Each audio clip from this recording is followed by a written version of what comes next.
La sortie de Kandiamara est mal perçue dans l'opinion publique. Pire, elle est devenue virale sur les réseaux sociaux et chacun y va de son commentaire.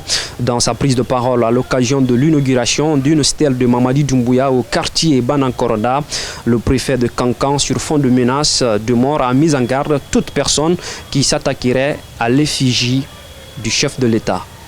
Le grand monument qui est là, en tant que préfet, le représentant du pouvoir central. Madame Namadou Daoulisi, quoi dit Jenny, quoi qu'a fait Lacan, qu'a la crème Lacan, qu'a peinture Lacan sur eux. Cette annonce du patron de la préfecture suscite colère et indignation au sein de la population. D'ailleurs, certains acteurs n'ont pas tardé à exprimer leur inquiétude sur le respect des droits de l'homme en Guinée. C'est le cas notamment de Jean-Paul Cotebendino, rapporteur de la commission Constitution, Loi organique, administration publique et organisation judiciaire du Conseil national de la transition.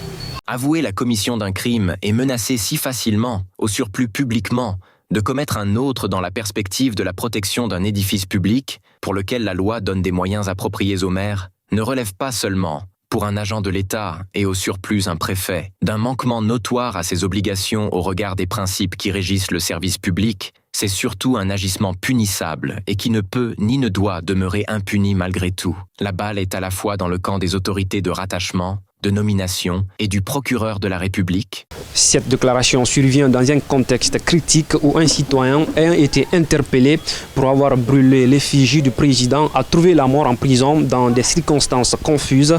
Pour des acteurs sociopolitiques, le silence assourdissant autour de cet événement tragique et la menace explicite du préfet trahissent les valeurs prônées par le CNRD.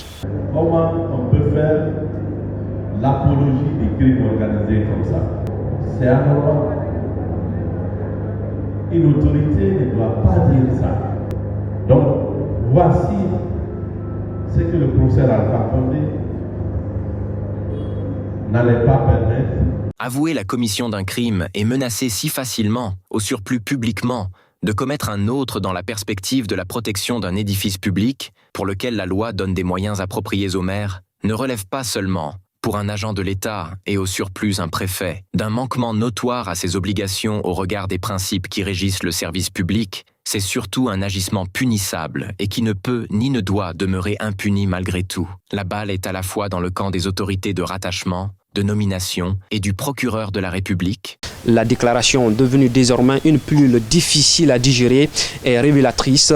Pendant que les organisations de défense des droits humains s'alarment, des citoyens de Kankan exigent des réponses, comme le médecin après la mort. Ce vendredi 4 octobre 2024, le parquet général près la cour d'appel de Kankan a sorti une note pour clarifier les choses.